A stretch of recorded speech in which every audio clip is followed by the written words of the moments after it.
Hi viewers, welcome to our channel. ప్రస్తుతం మనతో పాటు ప్రముఖ పొలిటికల్ అనలిస్ట్ అంకమ్మరావు గారు ఉన్నారు. వారితో ఒకసారి మాట్లాడదాం. సార్ నమస్కారం. సార్ పుంగనూరు నియోజకవర్గంలో మరి అరాచకాలు, దౌర్జన్యాలు ఇవన్నీ జరుగుతున్నాయని ఎప్పటి నుంచో వార్తలు రావడం చూస్తున్నాం. పెద్దిరెడ్డి రామచంద్రారెడ్డి గారు అక్కడ నియంతగా పరిపాలిస్తున్నారని చెప్పేసి కూడా విన్నాం. అయితే అందుకు నిదర్శనంగా మరి ఒక ఇన్సిడెంట్ జరిగింది. సో రామచంద్ర యాదవ్ గారు మరి అక్కడ ప్రచారానికి వెళ్తే అక్కడ బ్యాడ్గా ఆయన ట్రీట్ చేశారు, అక్కడ ఆయన పైన దాడులు చేశారని చెప్పేసి వార్తలు వస్తున్నాయి. సార్ అసలు ఏం జరిగింది అక్కడ? ఇప్పుడు నాకు అర్థం కాని విషయం ఏంటంటే, పెద్దిరెడ్డి రామచంద్రారెడ్డి గారు పొంగునూరు నియోజకవర్గానికి సంబంధించినటువంటి వ్యక్తి. ఆయన కుప్పం వెళ్ళి ప్రచారం చేస్తారు, కుప్పంలో ఎన్నికలు నిర్వహిస్తారు. అలాగే తిరుపతి లోక్సభకి ఆయన ప్రాతినిధ్యం వహించేసి అక్కడ అన్నీ ఆయన చూసుకుంటాడు. ఉప ఎన్నికలు చూశారు కదా, మొత్తం ఆయన ఆధ్వర్యంలోనే జరిగింది. ఓకే. వాళ్ళ అబ్బాయి గారు ఉభయ గోదావరి జిల్లాలు వెళ్ళి తూర్పుగోదావరి జిల్లా, పశ్చిమ గోదావరి జిల్లా పర్యవేక్షణ చేస్తారు. ఒక రాష్ట్ర అంటే ఈయన మంత్రి గారు, ఆయన లోక్సభ సభ్యుడు, వాళ్ళు వెళ్ళి చేయొచ్చు. కానీ ఒక రాష్ట్ర పార్టీ అధ్యక్షుడిగా, అంటే పార్టీ పెట్టుకున్నాడు కదా అతను, రాష్ట్ర పార్టీ అధ్యక్షుడిగా ప్రచారం చేసుకునే హక్కు కూడా ఈ రాష్ట్రంలో లేదు. అంటే పరిపాలన ఏ విధంగా ఉంది, ప్రజలు ఏ విధంగా ఏమనుకుంటున్నారు అనేది ఒకసారి మనం గమనించాలి. రెండోది, అతను కేంద్ర బలగాల రక్షణలో ఉన్నాడు, వై కేటగిరీ రక్షణలో ఉన్నాడు ఆయన. మరి వాళ్ళు ఆ రక్షణ ఉండేటువంటి రక్షకులు ఇంతమంది దౌర్జన్యం చేస్తూ ఉంటే కనీసం వాళ్ళని బెదరగొట్టడానికైనా సరే గాల్లో అయినా ఎందుకు కాల్పులు జరపలేదు? ఇది ఇప్పటికి అర్థం కాని విషయం. అక్కడ చేయలేదు, వాహనాలు తగలబెట్టారు. వాళ్ళు ప్రాణభయంతో పోలీస్ స్టేషన్కి వచ్చేసి అక్కడ ఆగారు. అక్కడ కూడా 4 వాహనాలు తగలబెట్టారు, రాళ్ల దాడి చేశారు. పోలీస్ స్టేషన్లో లోనకి వెళ్ళి తలుపులు వేసుకోవాల్సిన పరిస్థితి, గడియ పెట్టుకోవాల్సిన పరిస్థితి రామచంద్ర యాదవ్ గారి కలగజేశారు. మరి ఆ పోలీసులు ఏం చేస్తున్నారు అంటే, దీన్ని బట్టి అర్థమవుతుంది ఏంటి? రాష్ట్రంలో ఎన్నికల సంఘం పనిచేయట్లేదు. కేంద్ర ఎన్నికల సంఘం వచ్చేతలకి ఇంకా కూడా కేంద్ర ఎన్నికల సంఘం రాష్ట్ర ప్రభుత్వం అంటే వైసీపీ ప్రభుత్వం యొక్క అదుపాజ్ఞంలో ఉంది అని చెప్పని చాలా స్పష్టంగా అర్థమైపోతూ ఉంది. భారతీయ జనతా పార్టీ ఈ కూటమితో కలవటానికి కారణం వీళ్ళకి 160, 161 స్థానాలు వస్తాయి. వీటిని ఏదైనా విధంగా చెడగొట్టడానికి అనేది ఇప్పుడు కనపడతా ఉంది. ఎందుకంటే స్వయంగా హోంమంత్రి గారి దగ్గరికి వెళ్ళి నాకు ఇలా ఉంది అని చెప్పి ఆయన ద్వారా ఆయనకి రక్షణ కలగజేసుకున్నటువంటి రామచంద్ర యాదవ్కి ఇలాంటి పరిస్థితి కనపడతా ఉంటే ఇంతవరకు దాని మీద చర్యలు తీసుకోలేదు అంటే, కేంద్ర ఎన్నికల సంఘం ఈరోజు జరుగుతున్న కార్యక్రమాలు చూసుకుంటా ఉంటే చాలా స్పష్టంగా అర్థమైపోతూ ఉంది కదా. ఇంకా జగన్మోహన్ రెడ్డి గారిని గెలిపించడానికి కేంద్రం పనిచేస్తుందని చెప్పి భావించాల్సి వస్తుంది. ఎవరేమనుకున్నా కూడా చిన్న నష్టమేం లేదు ఇక్కడ. ఇందుట్లో వాళ్ళు ఏదో పగలబుడుస్తారు, ఆంధ్ర రాష్ట్రాన్ని ఉద్ధరిస్తారనే ఆలోచన మాత్రం మర్చిపోవాలని చెప్పి అయితే నేను కోరుకుంటున్నాను. ఓకే సార్, ఒక రామచంద్ర యాదవ్ గారికి మరి అక్కడ అలా జరిగింది, లేకుంటే మిగతా అభ్యర్థులు కూడా ఉన్నారు కదా, వాళ్ళ పరిస్థితి ఏంటి? ఏముంది, నిన్న చూశారు కదా పశ్చిమ గోదావరి జిల్లా దెందులూరు నియోజకవర్గం, అక్కడ కూడా అంతే కదా. దాడులు అనేవి సాధ్యమైపోయినాయి ఇక్కడ అన్ని చోట్ల కూడా. ప్రచారానికి వెళ్తే తగలబెడుతున్నారు, ప్రచారానికి వెళ్తే చంపేస్తున్నారు, ప్రచారానికి వెళ్తేనే ఇన్ని విధ్వంసాలు చేస్తున్నారు. అంటే అంటే వాళ్ళు ఏమనుకుంటున్నారంటే అందరినీ భయపెట్టి బెదరగొట్టి ఎన్నికలు జరగాలి, వాళ్ళు ఎవరు రాకుండా ఉంటే వాళ్ళే ఓట్లు వేసుకొని చేయాలి అని చెప్పంటే దానికి కేంద్ర ఎన్నికల సంఘం కూడా సహకరిస్తుంది కదా. అడ్డుకట్ట అయితే వేయట్లేదు కదా. ఈ సిఎస్ గారిని మార్చాలి, డీజీపీ గారిని మార్చాలని చెప్పి నెత్తి నూరు పెట్టి ముత్తుకుంటా ఉన్నా కూడా చీమగుట్టినట్టు కూడా లేకుండా కేంద్ర ఎన్నికల సంఘం ఆదేశాలని సిఎస్ గారు నిర్లక్ష్యంగా, ఇప్పుడు కేంద్ర ఎన్నికల సంఘం గతంలో మనం చూసినంతవరకు, నాకు తెలిసినంతవరకు, నాకు వచ్చిన తర్వాత ఈ ఎన్నికల గురించి నాకు తెలిసిన మొదలుపెట్టిన తర్వాత ఈ 30 సంవత్సరాల్లో 35 సంవత్సరాల్లో ఏం జరుగుతుంది అంటే, కేంద్ర ఎన్నికల సంఘం ఒక ఆదేశం ఇస్తుంది, దాన్ని అమలు చేయడం వరకు మాత్రమే ఇక్కడ రాష్ట్ర అధికారుల యొక్క బాధ్యత. మేము అలా చేయలేమని చెప్పని తిరిగి వాళ్ళకి చెబుతున్నారు అంటే కేంద్ర ఎన్నికల ఆధ్వర్యంలో రాష్ట్ర అధికారులు పనిచేస్తున్నారా, రాష్ట్ర అధికారుల ఆధ్వర్యంలో కేంద్ర ఎన్నికల సంఘం పనిచేస్తుందా అనేది ఇప్పుడు ప్రశ్నించుకోవాల్సిన పరిస్థితి ఉత్పన్నమైంది. సార్ బీజేపీ సహకారం కూడా ఉంది అని అంటున్నారు కదా, నిస్సందేహంగా ఉంది, దాంట్లో అనుమానం ఉంది. అండ్ దీనివల్ల బీజేపీకి వచ్చే లాభం ఏంటి? కూటమిలో చంద్రబాబు నాయుడు గారు తెలుగుదేశం పార్టీ అధికారంలో రాకూడదు, మళ్ళీ వైఎస్ జగన్మోహన్ రెడ్డి గారు అధికారంలో రావాలి. అదే దీనివల్ల బీజేపీకి ఏంటి సార్ లాభం? వాళ్ళ చేతుల్లో ఉంటాడు కదా, వాళ్ళ చెప్పు చేతుల్లో ఉంటాడు కదా, ఏం అడగడు కదా, అప్పులు మాత్రమే కదా అడిగేది, అభివృద్ధి అడగడు, రాష్ట్రానికి రావాల్సిన సదుపాయాల గురించి అడగడు. కాబట్టి అడిగేవాళ్ళు ఉండకూడదు వాళ్ళకి, అదే వాళ్ళ కోరిక. అందుకే ఇట్లా చేస్తున్నారు.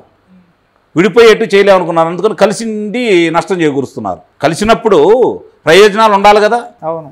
కేంద్రంతో కలిసింది ఎందుకు? ఎన్నికలు సజావుగా జరగాల. మరి ఇప్పుడు అన్నీ ఏం జరుగుతున్నాయి? ఏం చర్యలు తీసుకున్నారు? గతంలో 2019లో ఎన్నికలు జరిగేటప్పుడు వాళ్ళు కోరంగలోనే వైసీపీ పార్టీ వాళ్ళు ఎన్నికల సంఘాన్ని అధికారిని మార్చారు, రాష్ట్ర ఎన్నికల అధికారిని, సిఎస్ని మార్చారు, డీజీపీని మార్చారు, ఇంటెలిజెన్స్ ఐజీని మార్చారు, డీజీపీని మార్చారు. ఇన్ని చేసిన మీరు ఇప్పుడు ఎవరిని మారుస్తున్నారు? వాళ్ళిద్దరిని ఎందుకు మార్చట్లేదు? అప్పుడెప్పుడు ఎన్నికల ముందే మార్చారు కదా, ఫిబ్రవరిలోనే మార్చారు కదా, ఇప్పుడు ఎందుకు మార్చట్లేదు?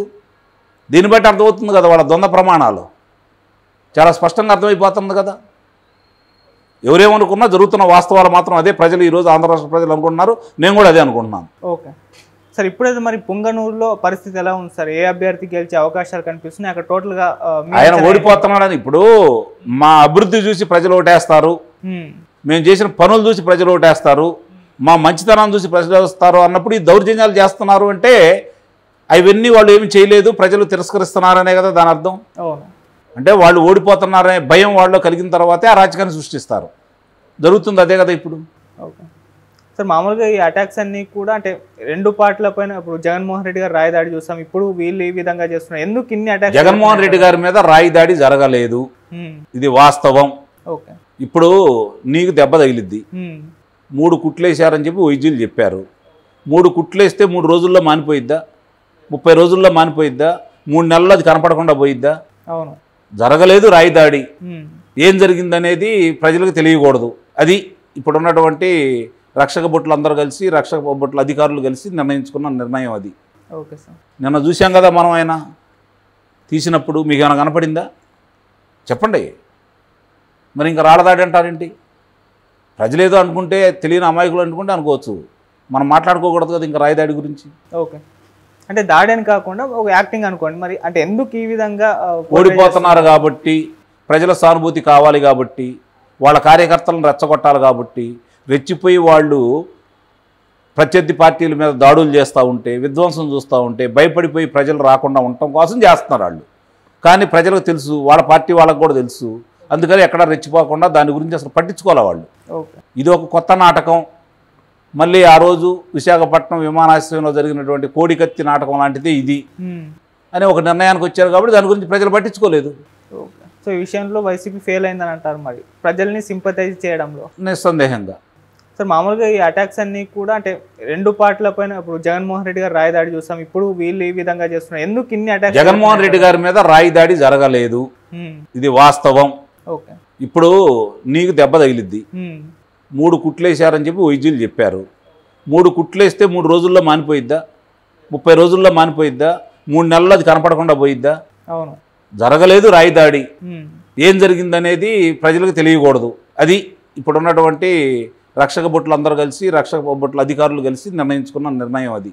Okay sir. నిన్న చూసాం కదా మనం, ఆయన తీసినప్పుడు మీకు ఏమైనా కనపడిందా? చెప్పండి. మరి ఇంకా రాళ్ళదాడి అంటారేంటి? ప్రజలేదో అనుకుంటే, తెలియని అమాయకులు అనుకుంటే అనుకోవచ్చు, మనం మాట్లాడుకోకూడదు కదా ఇంకా రాయిదాడి గురించి. ఓకే, అంటే దాడి అని కాకుండా ఒక యాక్టింగ్ అనుకోండి. మరి అంటే ఎందుకు ఈ విధంగా ఓడిపోతున్నారు కాబట్టి, ప్రజల సానుభూతి కావాలి కాబట్టి, వాళ్ళ కార్యకర్తలను రెచ్చగొట్టాలి కాబట్టి, రెచ్చిపోయి వాళ్ళు ప్రత్యర్థి పార్టీల మీద దాడులు చేస్తూ ఉంటే, విధ్వంసం చూస్తూ ఉంటే భయపడిపోయి ప్రజలు రాకుండా ఉండటం కోసం చేస్తున్నారు వాళ్ళు. కానీ ప్రజలకు తెలుసు, వాళ్ళ పార్టీ వాళ్ళకు కూడా తెలుసు, అందుకని ఎక్కడ రెచ్చిపోకుండా దాని గురించి అసలు పట్టించుకోవాలి వాళ్ళు. ఇది ఒక కొత్త నాటకం. మళ్ళీ ఆ రోజు విశాఖపట్నం విమానాశ్రయంలో జరిగినటువంటి కోడికత్తి నాటకం లాంటిది ఇది అని ఒక నిర్ణయానికి వచ్చారు కాబట్టి దాని గురించి ప్రజలు పట్టించుకోలేదు. సో ఈ విషయంలో వైసీపీ ఫెయిల్ అయిందని అంటారు మరి ప్రజల్ని సింపథైజ్ చేయడంలో? నిస్సందేహంగా. సార్, టీడీపీలో చూస్తున్నాం మన ఒక 6 మెంబర్స్ అనుకుంటా రెబల్స్ని సస్పెండ్ చేయడం చూస్తున్నాం సార్. ఎందుకు, ఏం జరిగిందంటారు సార్? అంటే అక్కడ మామూలుగా కొంతమందికి వాళ్ళకి ఆశించారు పోటీ చేయాలని, అవకాశం రాలేదు. ఓకే. ఆ స్థానంలో వాళ్ళకి అవకాశం రాలేదు, వేరే వాళ్ళకి వచ్చింది. అలాగే కూటమిలో భాగంగా కొంతమంది కేటాయించడం కూడా జరిగింది. అందువల్ల వాళ్ళు మనస్తాపం చెంది అధిష్టాన నిర్ణయాన్ని ధిక్కరించి వాళ్ళు ఎన్నికల రణక్షేత్రంలో ఉన్నారు. అందువల్ల మేము చెప్పింది మీరు విన్నందువల్ల మీరు ఈ పార్టీలో ఉండటం సమంజసం కాదు కాబట్టి మీరు మిమ్మల్ని తప్పిస్తున్నామని చెప్పని వాళ్ళని బహిష్కరించారు. ఓకే. అది ఏ పార్టీ అయినా చేసేది. అందుట్లో ఇప్పుడు వాళ్ళు అనుకున్నప్పుడు వాళ్ళ మాట వినకుండా ఎన్నికలలో ఇట్లా పనిచేస్తున్నారు అనుకోండి, సహజంగానే వాళ్ళు చర్యలు తీసుకుంటారు కదా. ఇప్పుడు ఒక అభ్యర్థి గెలుస్తాడు, అభ్యర్థి గెలిచినప్పుడు ప్రతిపక్షంలోనో లేకపోతే అధికార పక్షంలోనో ఉంటాడు. శాసనసభలో అధికార పక్షానికో లేకపోతే ప్రతిపక్షానికో అంటే వాళ్ళ పార్టీకి సంబంధించినటువంటి ఒక కార్యాచరణ ఉంటుంది కదా, దానికి విభిన్నంగా మాట్లాడినా లేకపోతే వీళ్ళు ఒక ఏదన్నా శాసనసభలో మామూలుగా వీళ్ళు ఓట్లు వేయాల్సిన పరిస్థితి వచ్చినప్పుడు వ్యతిరేకంగా ఓట్లు వేసినా వాళ్ళని ఇట్లాంటి చర్యలే తీసుకుంటారు కదా. ఓకే, కాబట్టి ఇప్పుడు కూడా అలాంటి చర్యలు తీసుకున్నది పార్టీ. అంటే ఒక హెచ్చరిక లాంటిది.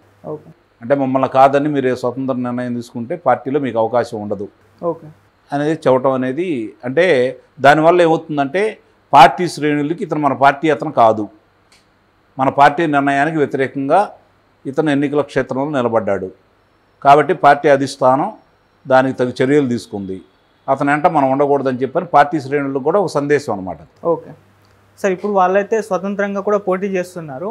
మొన్నటి వరకు వాళ్ళు టీడీపీ అభ్యర్థులు సార్, ఇప్పుడు కూడా అంటే బయటకు వచ్చేసారు, ఇప్పుడు స్వతంత్రంగా పోటీ చేస్తున్నారు కాబట్టి వాళ్ళు పోటీ చేసే నియోజకవర్గంలో కాస్త మరి టీడీపీగా నష్టం చేసే ఛాన్స్ ఉందా? ఓట్లు చీలిక ఏమైనా జరిగే ఛాన్స్ ఉందా? అంత బలమైన అభ్యర్థులు అయితే నష్టం జరిగింది కదా. అంత బలమైన అభ్యర్థులను పార్టీ కూడా వదులుకోదుగా. అవును, అంత బలమైన అభ్యర్థుల్ని పార్టీ వదులుకోదు కదా. మిగిలిన చాట ఉంది, రాజానగరం కావచ్చు, లేకపోతే నిడదవోలు కావచ్చు, ఉండి కావచ్చు, మరి వేరే ప్రాంతాల్లో కూడా ఉన్నాయి కదా, అరిమిల్లి మన అనపర్తి కావచ్చు. అలాంటి చాట జరిగిన చాట్ల వాళ్ళని పిలుచుకొని మాట్లాడుకొని, పిఠాపురం ఉంది వర్మ గారు మాజీ శాసనసభ్యులు, మరి ఆయన కూడా పిలుచుకుని మాట్లాడుకుంటే సర్దుకుపోయి వెళ్ళాడు కదా. మరి వీళ్ళు సర్దుకుపోలేదు అంటే అక్కడ ఏదో లోపం ఉందంటే అర్థం. సార్, ఇప్పటి వరకు అసంతృప్తుల్ని అంటే చంద్రబాబు గారు డీల్ చేసిన విధానం అంటే సరైన విధానం, ఆయన సరైనగా డీల్ చేశారా లేదా సార్, మీ ఒపీనియన్ ఏంటి? చేశారు కాబట్టి 6 స్థానాలు మాత్రమే 175లో, ఇది ఒకటి గుర్తుపెట్టుకోవాలి మీరు. ఓకే, 175లో 6 స్థానాలు అంటే దాన్ని ఎట్లా ఉంటుంది చెప్పండి. అవును, 5% కూడా లేదు కదా, 2% కూడా 4% ఉంటుందేమో, 4% కూడా లేదు, 3% ఉంది. ఓకే, కాబట్టి ఆలోచించుకోండి దాన్ని, అసంతృప్తులు ఏ స్థాయిలో ఉన్నాయి అనే దాన్ని. సార్, వైసీపీలో కూడా మనం చూసాం అసంతృప్తులు, రెబల్స్, మరి పార్టీ మారడాలు ఇవన్నీ చూసాం. ఏ పార్టీలోనైనా అది సహజమే, అందుట్లో అనుమానమే లేదు. ఆశావాహులు ఉంటారు, ఖర్చు పెట్టిన వాళ్ళు ఉంటారు, వాళ్ళని కాదని వేరే వాళ్ళకి ఇచ్చారనుకోండి. ఇప్పుడు ఏ పార్టీలో అయినా చేయించాల్సింది ఏంటంటే ఒకళ్ళని అక్కడ అధికారికంగా ప్రకటించినప్పుడు వాళ్ళని నమ్మి వాళ్ళ మీద బుద్ధిస్కంధాల మీద పెట్టినప్పుడు వాళ్ళు నిర్ణయించుకున్నప్పుడే సరైన అభ్యర్థులుగా నిర్ణయించుకోవాలి. మీరు నియమించిన తర్వాత మీ ఆశయాలకు అనుగుణంగా వాళ్ళు పనిచేయనప్పుడు, మీ పార్టీ సిద్ధాంతాలకు అనుగుణంగా వాళ్ళని పనిచేయనప్పుడు ఎన్నికలు వచ్చేదాకా వాళ్ళని ఉపేక్షించకూడదు. నీ ప్రవర్తన బాగాలేదు, నువ్వు అనుకున్నట్టుగా ప్రజల్లోకి వెళ్ళట్లేదు, లేకపోతే పోరాటాలు చేయట్లేదు కాబట్టి నీ స్థానంలో ఇంకోళ్ళని పెడుతున్నామని 1 సంవత్సరం ముందే ప్రకటిస్తే ఈ గొడవలు ఉండవు. అలా మేనమేషాలు లెక్క పెడతా చివరి దాకా వస్తే ఇలాంటివి జరుగుతూ ఉంటాయి. Okay sir, thank you so much. Thank you.